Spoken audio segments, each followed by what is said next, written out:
आमच्या म्हणजे एंट्रन्सच्या समोरच वरचा जिना येतोय. मला एक सांगा, दक्षिणेच्या पश्चिमेतून तुमचा एंट्रन्स आहे का? नैऋत्य प्रभाग म्हणतात त्याला. हॅलो, काय बोला? दक्षिणेतून एंट्रन्स जो आहे तो पूर्वेची दक्षिण आहे का पश्चिमेची दक्षिण आहे? नाही नाही, दक्षिणेकडे. दक्षिण बर, मध्य दक्षिणेकडेच आहे, पण आग्नेयच्या कॉर्नर आग्नेयच्या दक्षिणेतून आहे. ओके, तुमचा पण आग्नेयच आहे असा. ओके, तुमच्या दक्षिण पूर्वेतून तुमचा एंट्रन्स आहे. याचे परिणाम तसे घातक असतात आणि तुमचा दक्षिण पूर्वेत एंट्रन्स आल्यामुळे ऑलमोस्ट सगळ्या बेडरूम ह्या तुमच्या उत्तरेमध्ये, वायव्येमध्ये किंवा पश्चिमेत गेल्या असतील किंवा ईशान्येत बेडरूम गेले असतील. तर हेल्थ प्रॉब्लेम्ससाठी आपण एक महत्त्वाचं सोल्युशन प्रारंभिक काय करू शकतो, तर आपण उत्तर दिशेतून आपण दक्षिण दिशेमध्ये झोपायला चालू करावं. नैऋत्य प्रभागामध्ये जी काही तुमची मोकळी जागा असेल तिथे झोपायला चालू करा. South west entrance is a most important. South west bedroom he most important आहे हेल्थ तुम्हाला छान करण्यासाठी. नक्कीच, खऱ्या अर्थानं मला वाटतं कारण की त्यांना अशा प्रकारे नैऋत्य दिशेमध्ये झोपणं खूप महत्वाचं आहे. जरी आग्नेयला एंट्रन्स आला तरी पर्याय काय की आपल्याला सिक्युरिटी लेअर कुठे मिळते घरात. यंत्रावर ट्रीटमेंट होतील, वास्तू कन्सल्टंटला बोलून त्यावरती इतर गोष्टी करतील, पण मग प्रथम उपचार काय, तर दक्षिण आणि पश्चिमेमध्ये झोपावं घरातल्यांनी. कारण हा सिक्युरिटी झोन आहे. मी ऑलमोस्ट पाहिलंय की साऊथ आणि वेस्ट किंवा वेस्ट सेक्शन यामध्ये जर घरातली व्यक्ती झोपत नसेल तर आरोग्याच्या समस्या ह्या ऑलमोस्ट चालूच आहेत. बरोबर.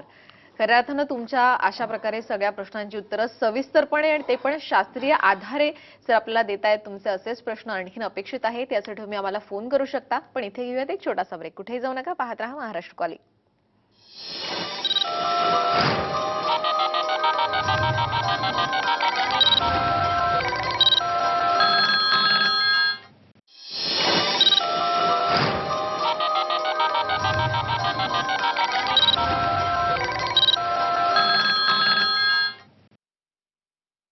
आपल्या सगळ्यांचं स्वागत. आपल्यासोबत आहेत वास्तू specialist doctor Makarand Sardeshmukh sir. आज आपण वास्तुशास्त्र आणि स्त्रियांचं आरोग्य याविषयी चर्चा करतोय.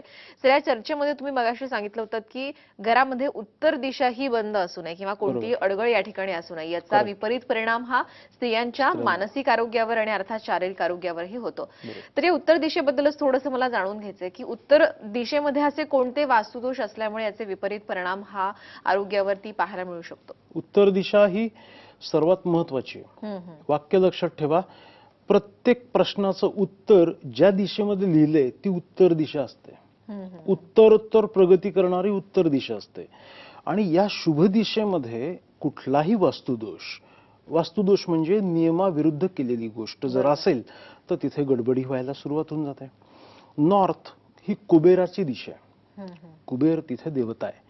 या कुबेर देवता जर तिथे दोष असेल, दोष म्हणजे काय की त्या ठिकाणी खिडकी बंद, सूर्यप्रकाश येणार नाही. त्याच पद्धतीने नॉर्थ म्हणजे उत्तर दिशा आहे, तिथं जर भिंत असेल, खिडकी नसेल, तुमच्या घराला तिथे दरवाजा नसेल, त्या ठिकाणी टॉयलेट असेल, दक्षिण दिशा जी जास्त ओपन आहे आणि उत्तर दिशेला खिडकीच नाहीये, तिथे उत्तर दिशेला कॉर्नर कट असेल, अशा पद्धतीचे सगळे जे वास्तुदोष उत्तर दिशेला आले तर समस्यांना पहिल्यांदा तोंड द्यावं लागतं. ते पैसे, घरातली लक्ष्मी म्हणजे गृहलक्ष्मी आणि धनलक्ष्मी या दोन्ही बाबतीमध्ये प्रॉब्लेम्स व्हायला सुरुवात होऊन जातात. म्हणून नवीन घर बांधणारे सर्व व्यक्ती, नवीन फ्लॅट घेणारे, कमर्शियल रेसिडेन्शियल कॉम्प्लेक्स तयार करणाऱ्या व्यक्तींनी एक गोष्ट घेतली पाहिजे की शुभ दिशातून तुमचा प्रवेश पाहिजे आणि उत्तर दिशा ही मोकळी पाहिजे. ज्या व्यक्तीच्या घराची उत्तर दिशा ही मोकळी असते त्याला तिथे खिडकी असते, त्यानंतर व्हेंटिलेशन भरपूर असतं, त्याला आयुष्यभर पैशाची कमतरता कधीही पडत नाही. तो व्यक्ती कर्जबाजारी होत नाही. यायला सुरुवात होऊन जातं. याचबरोबर तुमची दक्षिण नैऋत्य देखील तेवढीच भक्कम पाहिजे, कारण उत्तर दिशेतून पैसा येतो आणि तो साठवण्याची कॅपॅसिटी नैऋत्य दिशेत असते. आता मग तुमच्या उत्तरातून भरपूर पैसा येतोय आणि नैऋत्यला टॉयलेट आहे किंवा तिथं खड्डा आहे, म्हणजे काय होतं, येतोय पण टिकत नाही. ही समस्या आज प्रत्येक घरामधली आहे. त्यामुळे नॉर्थ ही जी आहे ती नॉर्थ दिशा, यामध्ये हे कुठलेही दोष नसतात. तिथं टॉयलेट आलं की तुमचं कर्जबाजारी तुम्ही होणारच. उत्तर दिशेला जर भिंत आहे, उत्तर दिशा बंद आहे, आरोग्याच्या समस्या होणार, घरातली चिडचिड, स्त्रीचं करिअर बिघडून जातं, स्त्रीच्या आरोग्याच्या समस्या तर हा भाग होतोच. मानसिक चिंता आणि अनेक गोष्टी आहेत आणि मग ते आजारपणापर्यंत येतं. हॉस्पिटलमध्ये ऍडमिट होणे, अशा अनेक गोष्टी या उत्तर दिशेमुळे होऊ शकतात. नक्कीच खऱ्या अर्थानं उत्तर दिशेमध्ये वास्तू दोष असू नये आणि जर असतील तर त्यावर काय कशा प्रकारे उपाययोजना आवश्यक आहे याबद्दल सरांकडनं थोडं जाणून घेऊयात. पण त्याआधी आपल्याला फोन येतोय पुण्याहून. शीतल बोलतायत. बोला शीतल, आपला प्रश्न विचारा. नमस्कार. हॅलो. नमस्कार, बोला. हॅलो, हा मी शीतल बोलते पुण्याहून. बोला. तर माझं ईशान्य कोपऱ्यात हे संडास बाथरूम आहे, तर ते पण घराच्या बाहेर येते ईशान्य कोपऱ्यात. तर त्याचा काही इफेक्ट पडू शकतो का? तुमचं बैठक घर आहे का, राहतं घर? हो, आम्ही बैठक घर आहे, म्हणजे आम्ही असं वाड्यातच राहतो आणि त्याच्या पुढे पण मोकळी जागा पण आहे. म्हणजे बरं, ईशान्य दिशेमध्ये घराच्या बाहेर टॉयलेट आहे हा, तुमचं? घराच्या बाहेर टॉयलेट. बरं, मी तुम्हाला सल्ला सांगतो. संडास बाथरूम दोन्ही पण आहे. दोन्ही आहेत. तर ईश तत्व लक्षात घ्या. तुमचं टॉयलेट घराच्या आत असो किंवा बाहेर असो, ईशान्य दिशा ही देवतत्वाची आहे, शुभ तत्वाची आहे. त्यामुळे तिथं टॉयलेट असेल तर शक्यतो त्यांनी ते काढून घराच्या पश्चिम दिशेमध्ये बांधावं. कारण यांचं जर ईशान्येला टॉयलेट आहे तर एंट्रन्स नक्कीच पश्चिमेच असणार. टॉयलेटची जागा wastage going to west side, म्हणजे पश्चिम दिशेला पाहिजे. पूर्वी बघ म्हणायचे की परसाकडे जातो. शेतकऱ्याचं घर, गावातलं घर हे पूर्वेतून एंट्रन्स असायचा आणि परसाकडे जातो म्हणायचे. म्हणजे पश्चिमेला हे टॉयलेट असलं पाहिजे. त्यांनी वायव्य दिशा, पश्चिम दिशा या ठिकाणी, पण ते पण वास्तुतज्ञाच्या सल्ल्याने, कारण घरातले वास्तुदोष करेक्शन स्वतः मनाने करू नयेत, बिघडत जातात. कारण अनेक लोकांना दिशा माहित नसते. ईशान्य, आग्नेय, पूर्व हे सूर्याच्या उगवतीवरनं ठरवतात. तसं न करता तुम्ही जसं एका महत्वाच्या रोगाच्या निदानासाठी डॉक्टरचा सल्ला घेता, तसं तुम्ही वास्तू स्पेशालिस्ट, वास्तू तज्ञाकडनं सल्ला घ्या. त्यामुळे परफेक्शन होतं. खर्च वाढून जो काही तुम्ही करताय, पण तोडफोड करणं म्हणजे आज चेष्टा नाहीये की बांधकामाचा खर्च देखील आवाक्याबाहेरच आहे. छोटे छोटे उपाययोजना करत बसण्यापेक्षा योग्य वास्तुतज्ञाच्या सल्ल्याने तुम्ही सगळ्या गोष्टींचं क्लिअर करा. म्हणजे हे सगळं जीवाशी येत नाही, कारण हे संपूर्ण जाऊन पोचतं कुठं? आपल्या प्रत्येकाच्या जीवाशी. माणूस एकदा गेला की परत येत नाही. तो जाऊ नये यासाठी तुम्ही प्रिकॉशन घेणं खूप महत्वाचं आहे. अनेक गोष्टी अशा आहेत की ज्या घराच्या संबंधित आहेत. एक लक्षात ठेवा, तुमचं घर हे सर्व यश अपयशाचं मूळ आहे. घराला तुम्ही जेवढं लक्ष देता, घरातल्या स्त्रियाकडे लक्ष देता, घरातल्या सर्व व्यक्तींची मानसिकता छान ठेवता, त्यावरती हे सगळं खूप महत्वाचं आहे. नक्कीच प्रत्येक यशाच्या मागे अशा प्रकारे प्रत्येक स्त्रीचा हात असतो. त्यामुळे अर्थात घराकडे मुळात प्रत्येकानं लक्ष दिलं पाहिजे, तरच खऱ्या अर्थानं प्रगती साधता येऊ शकते. आपण ज्याप्रमाणे म्हणालात की वास्तुदोष हे अनेक ठिकाणी अनेक घरांमध्ये असतात, पण त्याच्यावरती उपाययोजना जे आहे हे आवश्यक असतं. तर उत्तर दिशेबद्दल थोडं तुम्ही मगाशी सांगत होता. समजा जर वास्तुदोष असेल तर मग काय नेमके उपाय करता येतील? आता उपायांचा जो काही सेक्टर आहे तो वास्तू काय आहे, कुठे आहे यावरती. आता पुणे मुंबईच्या फ्लॅट सिस्टीम मध्ये खूप तोडफोड चेंजेस करता येत नाही. जास्तीत जास्त ओटा बदलता येतो. ड्रेनेज सिस्टीम फिक्स असतात, त्यामुळे फ्लॅटमध्ये चेंजेस करता येत नाहीत. पण गावाकडचं घर आहे, अनेक ठिकाणी बंगले आहेत, बंगल्यामध्ये तुम्ही तोडफोड करून चेंज करा, म्हणजे मुळापासून तुम्हाला ह्या सगळ्या गोष्टी होतात. ऑलमोस्ट फ्लॅटमध्ये राहणारा माणूस हा थोडासा सिक्युअर्ड असतो. कारण जमिनीतून येणारे जे काही वास्तुदोष आहेत, ज्याला जिओपॅथिक स्ट्रेस म्हणतात, ते बिल्डिंग जशी उंचावरती जाईल तसं तर स्ट्रेस हा जरा कमी होत जातो. पण बंगल्यात राहणारा माणूस हा जास्त त्रासदायक, कारण जमीन भूगर्भातून येणाऱ्या ज्या शुद्ध अशुद्ध वाहिन्या आहेत त्यांची क्रॉस लाईन जिथं होते, ज्याला न्यूडल पॉइंट म्हणतो, त्यातून निगेटिव्ह पॉवर बाहेर येते. त्याचा परिणाम हा घरातल्या व्यक्तीवरती जास्त होतो. तोडफोड करणे किंवा त्यावरती आत्ताच्या या सर्व कालावधीमध्ये 10 ते 12 वर्षामध्ये विना तोडफोड वास्तुदोष निवारणाच्या खूप महत्वाच्या टेक्निक्स अनेक शास्त्रज्ञांनी निर्माण केलेत. खूप चांगले पण आहेत, परंतु ते तज्ञाच्या सल्ल्याने झाले तर त्याचा जास्त प्रभाव पडतो. नक्कीच खऱ्या अर्थानं अशा प्रकारे वास्तुदोष दूर करायचे असतील तर तज्ञांचा सल्ला हा अत्यंत आवश्यक आहे. इथे वेळ झाली एका छोट्याशा ब्रेकची. तुम्ही कुठेही जाऊ नका, पाहत रहा महाराष्ट्र कॉलिंग.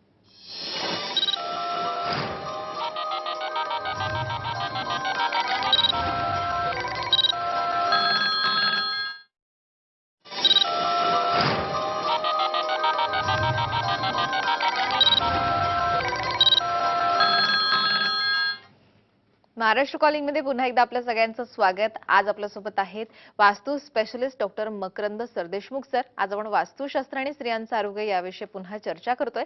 या अनुषंगाने अनेक प्रेक्षक आपल्याला फोन करतात आणि त्यांच्या सगळ्या प्रश्नांची उत्तरं सविस्तरपणे आणि शास्त्रीय आधारे सर आपल्याला खरं तर एक्सप्लेन करत आहेत. असाच एक फोन येतोय आपल्याला. पुण्याहून सुजाता बोलतायत. बोला, आपला प्रश्न विचारा. हॅलो. नमस्कार. हा, मला एक प्रश्न विचारायचा बहिणीबद्दल. तर त्यांचं दक्षिणमुखीले घर आहे आणि ते भाड्याने राहतात. तर त्यांचं सध्या खूप प्रॉब्लेम आहे, म्हणजे फायनान्शियल प्रॉब्लेम पण आहे आणि त्यांचं हॉस्पिटल पण खूप चालू आहे सध्या. तर त्याच्याबद्दल मला विचारायचं होतं. दक्षिणेचा जो एंट्रन्स आहे, आता वास्तू व्हिजिट करून तिथे बघायला पाहिजे की दक्षिणेचा कोणत्या प्रभागातून त्याचा एंट्रन्स येतोय. पण एक लक्षात ठेवा की दक्षिण दिशेला जेव्हा दरवाजा येतो तेव्हा बेडरूम्स ह्या सगळ्या चुकतात. संपूर्ण अलाइनमेंट चुकून जाते. दक्षिण दिशेमध्ये जर घराचा दरवाजा आला तर किचन बिघडतं, सगळी अलाइनमेंट बिघडून जाते. पूर्वेतनं जर एंट्रन्स असेल तर अग्नेला किचन येतं, ईशान्येत हॉल येतो, पश्चिमेत बेडरूम जातात, टॉयलेट पश्चिमेत येतात. पण दक्षिण दिशेत जर दरवाजा आला तर बघा, घरातल्या कर्त्या पुरुषाची बेडरूम नैऋत्य दिशेला पाहिजे, अग्नेय दिशेत किचन पाहिजे. म्हणजे हे दोन्हीही गोष्टी गेल्या. अग्नेय दिशा अग्नितत्वाची लाईफ फोर्स पॉवर तिथून जनरेट होते. ही जी पॉवर आहे ते आपल्याला आयुष्यामध्ये अतिशय उपयोगी पडते, चालना देते दररोज.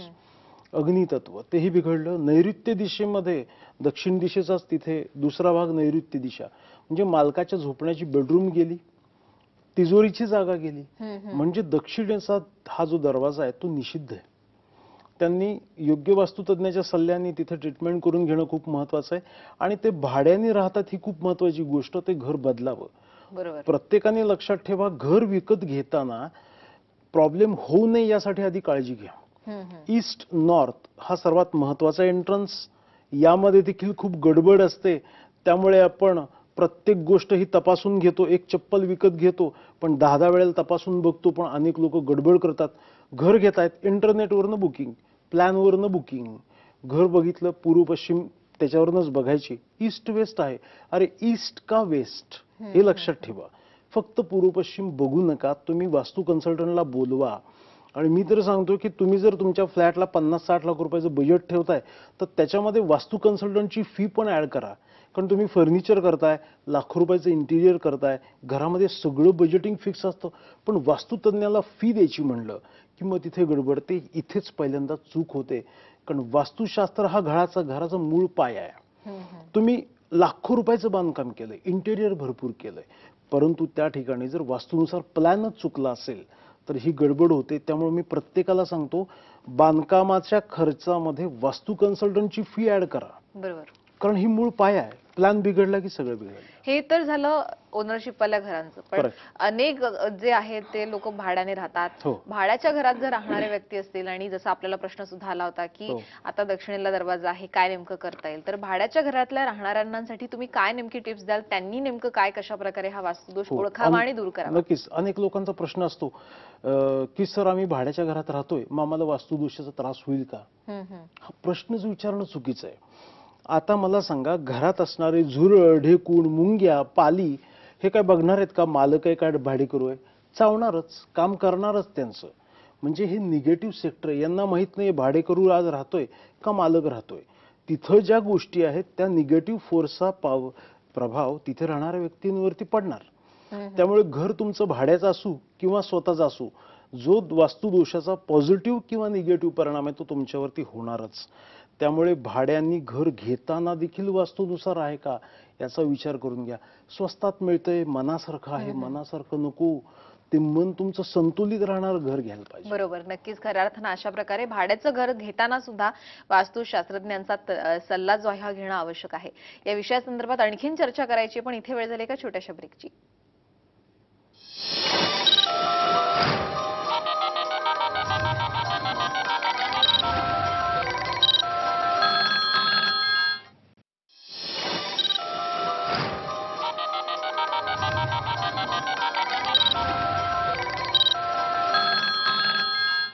महाराष्ट्र कॉलिंग मध्ये आपल्या सगळ्यांचं पुन्हा एकदा स्वागत आहे. वास्तू specialist doctor Makarand Deshmukh sir सध्या आपल्यासोबत आहेत. वास्तुशास्त्र आणि स्त्रियांचं आरोग्य याविषयी आपण चर्चा करतोय.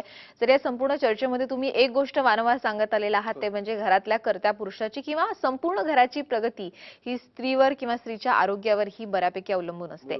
आणि यासाठीच वास्तुदोष दूर करून तिला कशा प्रकारे सुखी, समाधानी किंवा प्रसन्न ठेवता येईल या दृष्टीने पावलं उचलणं आवश्यक आहे असं तुम्ही सांगितलं. पण वास्तुदोष दूर करणं हा एक भाग झाला. आणखीन अशा कोणकोणत्या गोष्टी करायला हव्यात की जे घरातल्यांसाठी फायदेशीर ठरू शकतात? मस्त छान प्रश्न आहे आणि सगळ्यांच्या आवडीचा असणार आहे. कारण लक्षात घ्या, घरातली स्त्री सुखी तर सगळं अख्खं आयुष्य सुखी घरातल्या प्रत्येक व्यक्तीचं.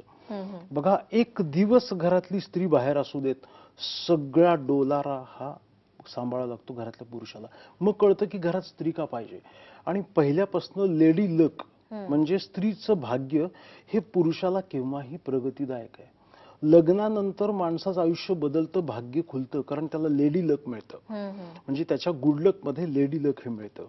आणि घरातल्या स्त्रीला मान सन्मान देणं खूप महत्वाचं आहे. या स्त्री शक्तीला जो खुश ठेवतो, या स्त्री शक्तीचा जो मान सन्मान करतो, या स्त्री शक्तीला जो आदर देतो आणि कधीही तिला कायमस्वरूपी आपल्या बरोबरची मानतो, त्याला यश चांगलं मिळतं. आणि घरातल्या स्त्रीला कधीही मारहाण करणे, शिवाशाप देणे, तिच्या बाबतीत वाईट बोलणे हे करू नका. हे तुम्ही जेव्हा करता तेव्हा लक्षात ठेवा की तुम्ही तुमच्यावरती अष्टलक्ष्मी कधीही प्रसन्न राहणार नाहीत. तुम्ही तुमच्या स्त्रीला जर हीन दर्जाची किंवा तिला वाईट बोलत असाल तर तुम्ही तुमच्या धनलक्ष्मीला बोलता, हे लक्षात ठेवा. गृहलक्ष्मीमध्ये अष्टलक्ष्मींचा वास असतो आणि ह्या गृहलक्ष्मीला तुम्ही कायमस्वरूपी खुश ठेवलं पाहिजे. खुश ठेवायचं म्हणजे काय की तिला काय दररोज तोळ्याचे दागिने आणायचे, त्या बिचारीची काही अपेक्षा नसते. एक फक्त की संध्याकाळी कधीतरी आठवड्यातनं फिरायला घेऊन जाणे आहे, छोट्या छोट्या गोष्टीतून संध्याकाळी येताना गजरा घेऊन येणे आहे.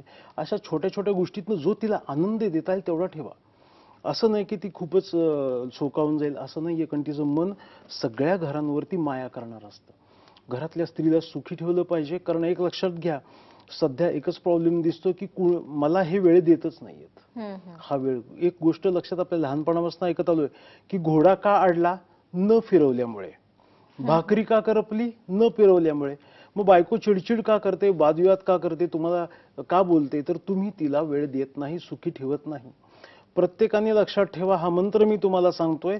वर्षभरातनं तुम्ही घराच्या फॅमिलीसाठी काय करायचंय, वर्षभरातून तुमची एक भारतामध्ये ट्रिप व्हायला पाहिजे. मग तुम्ही काश्मीरला जा, कन्याकुमारीला जा, 6 महिन्यातनं एक ट्रिप तुमची व्हायला पाहिजे. तुम्ही 6 महिन्यातल्या वर्षभरातून 2 ट्रिप्स या तुमच्या भारताच्या आतल्या व्हायला पाहिजेत. त्यानंतर महिन्यातून एकदा तरी एखादा चित्रपट सहकुटुंब सहपरिवार पाहिला पाहिजे. कारण या सगळ्या व्यापातून थोडासा वेळ वाया काढला पाहिजे. आणि या अशा अनेक